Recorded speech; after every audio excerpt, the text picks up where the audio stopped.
श्री कृष्ण ने जब संसार छोड़ा, इस समय यदुवंश के लोगों ने आपस में लड़ाई करके एक दूसरे का वध कर दिया। परिवार के बूढ़े लोग अपने कुल का नाश देख सदमे में मृत्यु को प्राप्त हो गए।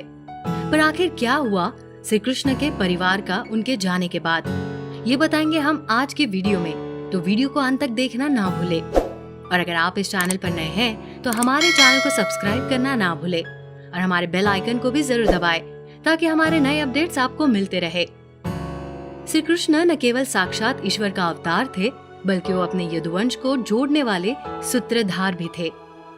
महाभारत के युद्ध के अंत तक उन्हें एहसास हो गया था कि उनका वंश अब ज्यादा समय नहीं चलेगा। महाभारत के युद्ध के 36 साल के भीतर पूरा यदुवंश आपसी लड़ाई में मारा गया। इस संघर्ष में श्री कृष्ण के परिवार के लगभग सभी पुरुष मारे गए। इससे आहत होकर जहां बलराम जी ने समाधि ले ली, वहीं श्री कृष्ण दुखी होकर एक पेड़ के नीचे बैठ गए, जहां एक शिकारी के तीर लगने से वो परलोक सिधार गए। जब अर्जुन को श्री कृष्ण की मृत्यु की सूचना मिली तो उन्होंने श्री कृष्ण के परिवार की औरतों को हस्तिनापुर लाने का निश्चय किया। पर इस समय तक अर्जुन बूढ़े हो गए थे, पर फिर भी अर्जुन ने उनकी सुरक्षा का जिम्मा उठाया। जब अर्जुन यदुवंश की औरतों को लेकर लौट रहे थे तो उनके काफिले पर डाकुओं ने हमला किया। डाकुओं ने श्री कृष्ण के साथ रहने वाली 16,108 स्त्रियों में से कई स्त्रियों का अपहरण कर लिया। वहीं कई स्त्रियां अपनी मर्जी से उनके साथ चली गई, क्योंकि अर्जुन उनकी रक्षा करने में सक्षम नहीं रहा। किसी तरह अर्जुन ने बाकी बची यदुवंश की स्त्रियों को लेकर हस्तिनापुर का रुख किया।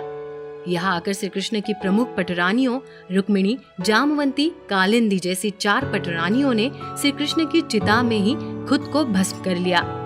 सत्यभामा समेत कुछ अन्य रानियों ने समाधि ग्रहण कर ली। श्री कृष्ण के बेटों और पोतों की पत्नियों ने भी सती कर लिया और बलराम की पत्नी रोहिणी भी अपने पति के शरीर के साथ भस्म हो गई।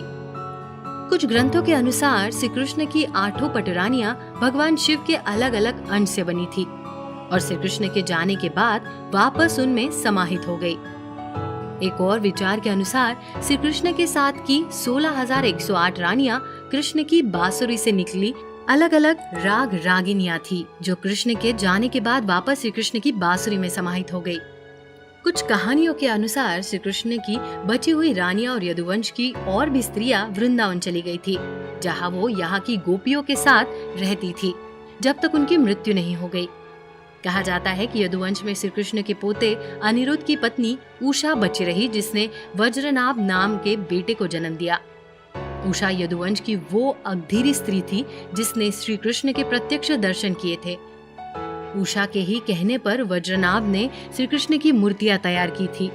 आगे चलकर वज्रनाभ ने मथुरा की गद्दी संभाली और यहाँ उन्होंने श्री कृष्ण की 3 मूर्तियां स्थापित की। तो कैसी लगी आपको हमारी ये कहानी? हमें कमेंट सेक्शन में जरूर बताइएगा।